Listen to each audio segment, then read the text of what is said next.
Good morning. You know, and I think a lot of this, it comes, from the stress surrounding the big day. And I would hope that most brides don't go into this being like, I'm going to be a bridezilla. No, it starts out innocent enough, but the problem is there's the stress and the expectations are so unrealistic and through the roof. Because, be honest, girls, most of us spend our entire lives thinking about the big day.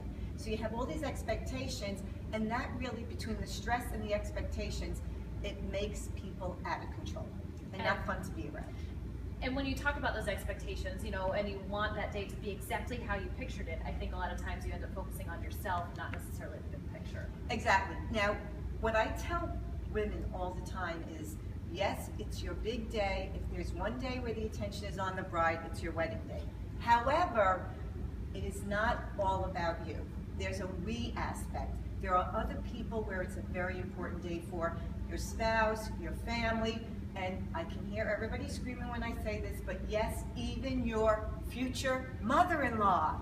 They all have an emotional vested interest in this day. So try not to be totally 100% focused just on me.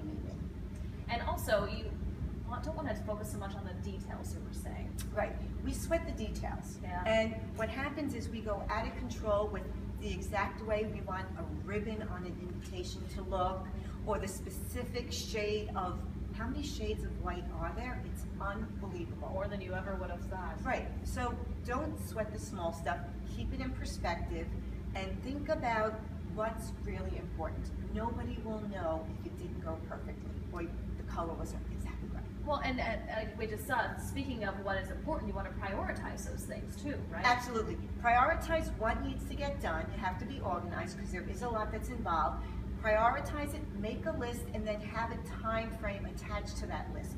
So you have a sense of control. You might have 10 things left to do, but at least you've accomplished the 4 on your list. It will make you feel good. Checking things off always makes you feel good, always. Doesn't it? Check the box, yes.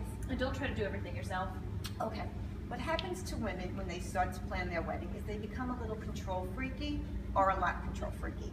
So remember, I promise you, you are not the only one that knows how to stuff a wedding invitation into an envelope. You are not the only one that knows to put a stamp on. Let people help you, and they want to help. It's okay. And you can see how when you start focusing on those little details and wanting to do everything yourself, then you can see that stress building and building, and eventually leading somewhere where you wouldn't want to. Absolutely. And you don't want to be a bridezilla, but you turn into it because you're not letting anybody help you. You might not be organized enough. You're blowing everything out of proportion. So here's the rule of thumb for what needs to be important for a wedding planning. Think about, is it, whatever the it is that you're stressing about, is it worth it? Will it matter in 2 months, 2 years, 5 years from now? Chances are the answer is no, and in that case, let it go and don't sweat it. It's not that important. I went to a wedding, I found out later, they served the wrong meal. It was the entirely wrong dinner. But you would have never known.